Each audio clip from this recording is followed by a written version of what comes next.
एक आदमी की एक बार इच्छा हो गई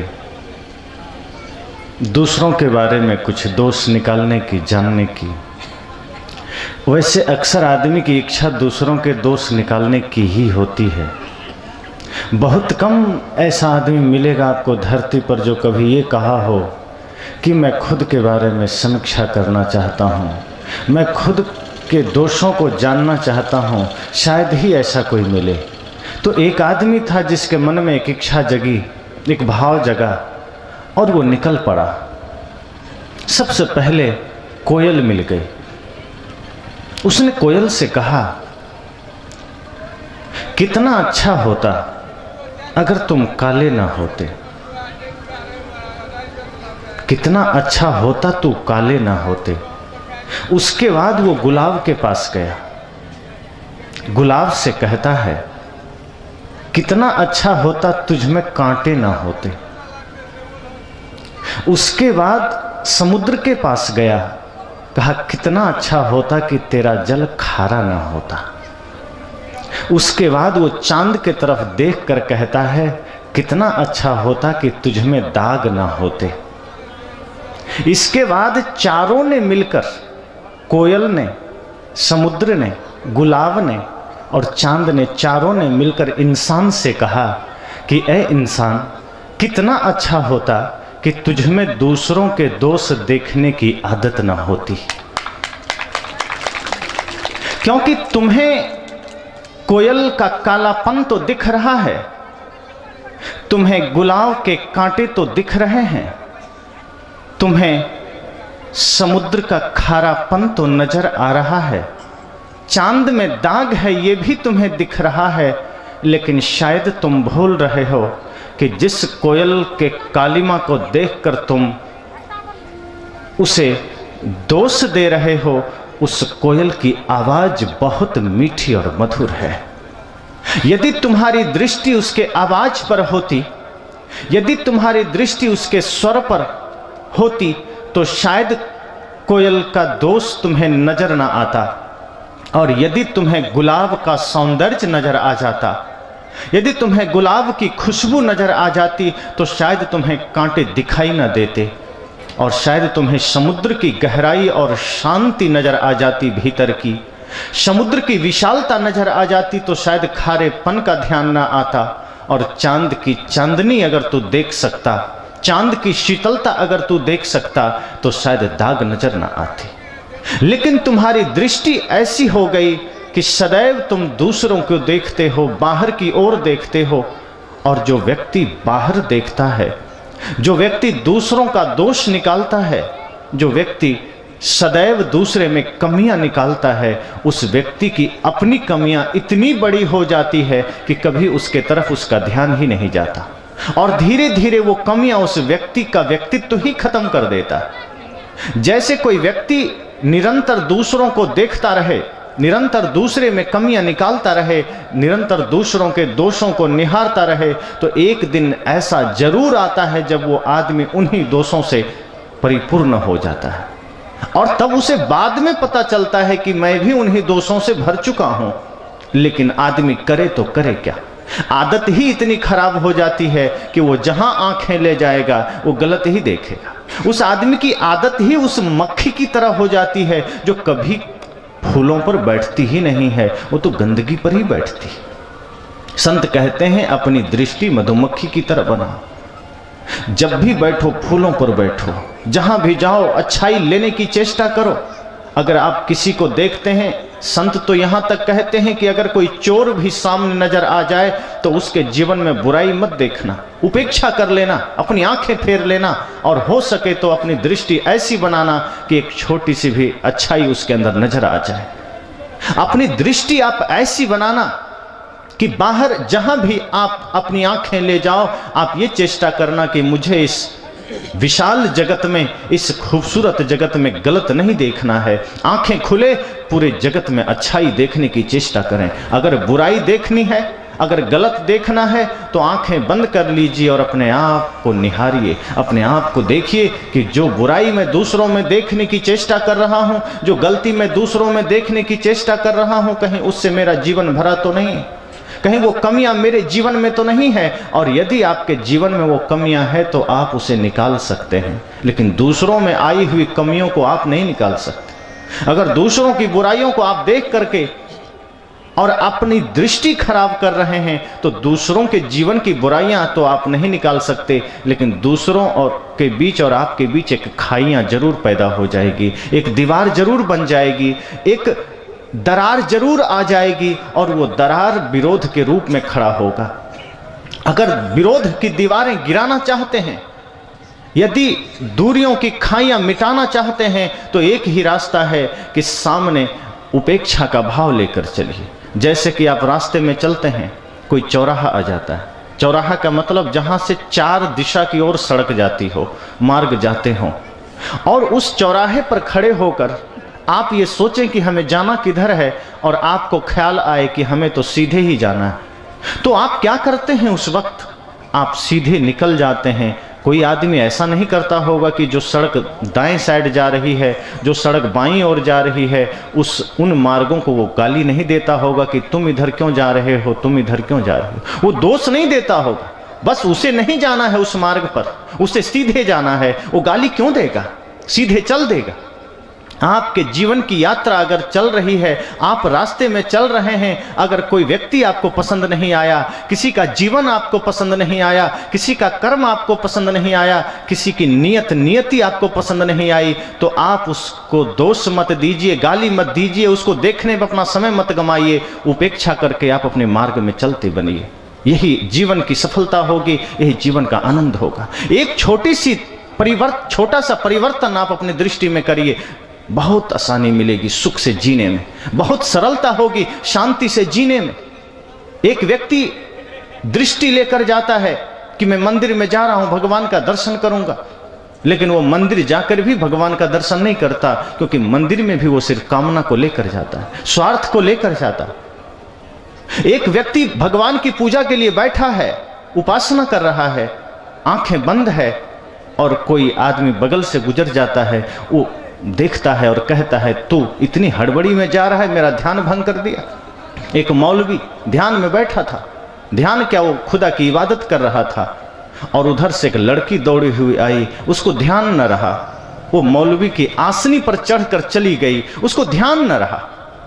वो अपने प्रेमी के पीछे भाग रही थी, जिस लड़के से वो प्रेम करती थी उसके लिए वो पागल थी, उसी के पीछे भाग रही थी। मौलवी का ध्यान भंग हुआ, उसने अपनी आंखें खोली और मौलवी ने कहा तू कितनी नासमझ है, तुझे पता नहीं मैं खुदा की इबादत कर रहा हूं और तूने मेरा ध्यान भंग कर दिया, तूने मेरी इबादत में बाधा पैदा कर दी।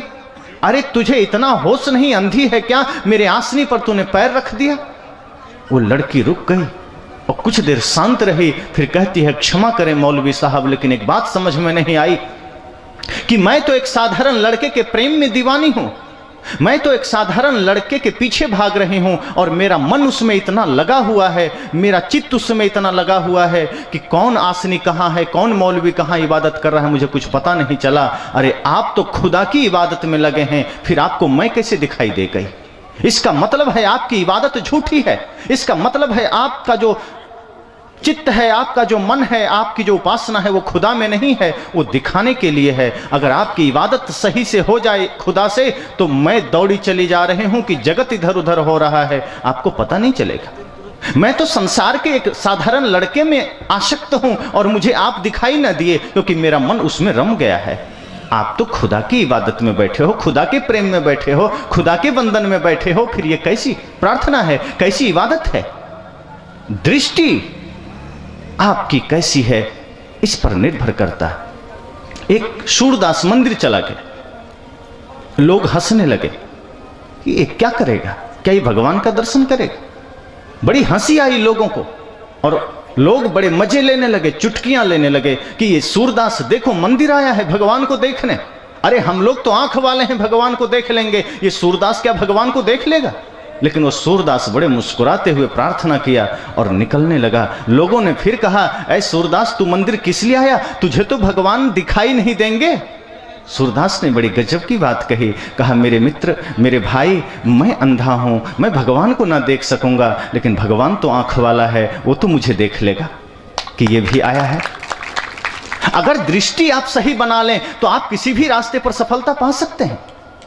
मैं ना समझ हूं, लेकिन जिस गुरु के शरण में मैं आया हूं वो तो ज्ञानी है, वो तो मुझे समझदार बना देंगे, वो तो मुझे सन्मार्ग पर लगा देंगे, वो तो मुझे ज्ञान के मार्ग पर लगा देंगे। दृष्टि बदलने की जरूरत है, और दृष्टि ना बदली तो आंख वाले भी खाली हाथ लौट जाते हैं। दृष्टि ना बदली तो जिनके पास आंख है वो भी खाली खाली ही भगे चले जाते हैं। एक आदमी, सदगुरु कबीर ने कहा है ना, पानी में मीन प्यासी मोहे सुन सुनियाबत हंसी, कि पानी में मीन प्यासी है और हंसी आ रही है। स्वाभाविक है आपको भी हंसी आएगी कि मछली पानी में है और कोई मछली आपसे कहे मैं प्यासी हूं तो आप हंसेंगे, लेकिन बात सच है। ज्ञान के इस समुद्र में बैठे हुए, ज्ञान की सरिता में हम बैठे हैं और कोई कहे कि मैं अशांत हूं, कोई कहे मैं दुखी हूं, कोई कहे कि मैं पीड़ित हूं, तो हंसी ही आएगी। जिस ज्ञान गंगा में, जिस सत्संग सरिता में सारे दुख मिट जाते हैं, सारे क्लेश मिट जाते हैं, सारी पीड़ाएं खत्म हो जाती है, सारी समस्याएं मिट जाती है, उस सरिता में बैठकर, उस ज्ञान गंगा में बैठकर यदि आप कहें कि मैं तो दुखी हूं, तो हंसी ही आएगी कि इसका मतलब इस सरिता में आपने ज्ञान का पान न किया, आपने सदगुरु संतों के अमृत उपदेश को जीवन में उतारने की चेष्टा न किया। इसका मतलब है ये जल ऊपर ऊपर निकल गया। तो ये जगत वैसा ही है सबके लिए, बुद्ध के लिए भी वैसा ही है, हमारे लिए भी वैसा है, आपके लिए भी वैसा है। राम के लिए भी जगत वैसा ही था, रावण के लिए भी वैसा था, लेकिन राम ने किसी और दृष्टि से देखा, रावण ने किसी और दृष्टि से देखा। बुद्ध के समय में और भी बूढ़े रहे होंगे, और भी जवान रहे होंगे, और भी बच्चे रहे होंगे, और भी राजा रहे होंगे, और भी युवा रहे होंगे, हर कैटेगरी के लोग रहे होंगे, हर वर्ग के लोग रहे होंगे, सबने जगत को देखा होगा। लेकिन जब बुद्ध ने देखा, अर्थात सिद्धार्थ ने देखा, तो उसने कुछ और ही देख लिया। एक बीमार आदमी को सबने देखा, लेकिन जब सिद्धार्थ ने देखा तो कुछ और ही देख लिया। उस बीमार में उसने अपने जीवन की सच्चाई को देख लिया, एक बूढ़े में उसने अपने जीवन की परिणति को देख लिया, अपने जीवन की अंतिम दशा को देख लिया, अपने शरीर की अंतिम दशा को उसने निहार लिया। और एक मृत्यु शैया पर लेटे हुए व्यक्ति को जब देखा तो उसे एहसास हो गया कि ये घटना हमारे साथ भी घटेगी। वो शव को हजारों लोगों ने देखा होगा, लेकिन ख्याल सिर्फ सिद्धार्थ के मन में आया। एक सन्यासी को देखा सिद्धार्थ ने कि एक सन्यासी बड़े ध्यान में, साधना में बैठा है, और वो निश्चिंतता के साथ, परम शांति के साथ, परमानंद के साथ। सिद्धार्थ को लगा बड़े बड़े राजा, बड़े बड़े महाराजा, जिनके पास सोने चांदी धन दौलत का खजाना है, घोड़े हाथी हैं, वो भी इतनी शांति से नहीं बैठते, उनके चेहरे पर भी इतनी शहंशाहियत नहीं होती, इतनी निश्चिंतता नहीं होती। आखिर इस सन्यासी के पास कौन सी दौलत है जो ये इतना निश्चिंत है? और तब सिद्धार्थ ने सन्यासी से पूछा कि आपके पास वो कौन सी दौलत है जिससे आप इतने निश्चिंत हैं, जो राजे महाराजे के जीवन में भी नसीब नहीं है? संत ने कहा, बाहर की कोई भी दौलत निश्चिंतता प्रदान नहीं करती, वो तो चिंता प्रदान करती है।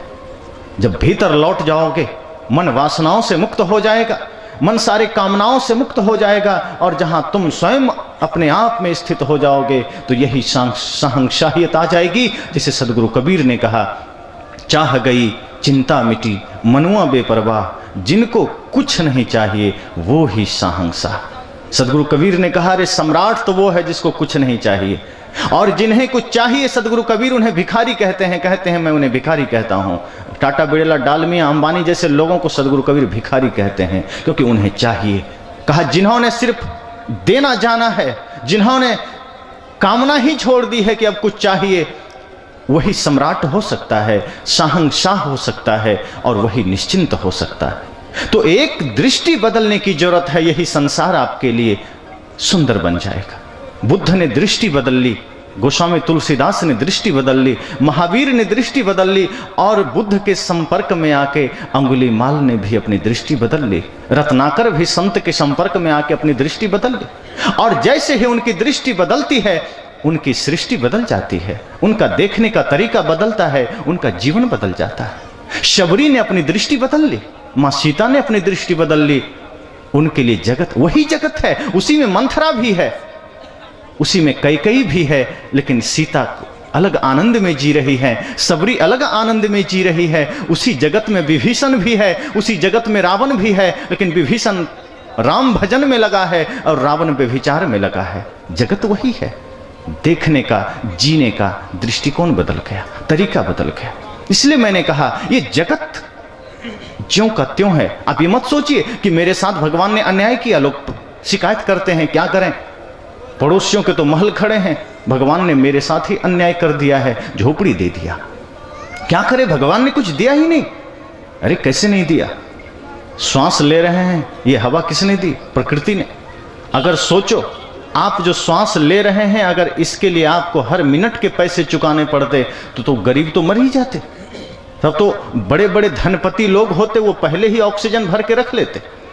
और आपको ऑक्सीजन की कीमत तब पता चलेगी जब अस्पताल में कोई व्यक्ति ऑक्सीजन के बिना मर जाता है, ऐसे पता नहीं चले। लेकिन आज ऑक्सीजन का कौन ख्याल करता है। एक पेड़ जरूर लगाइए, इसी बात पर याद आ गई बात।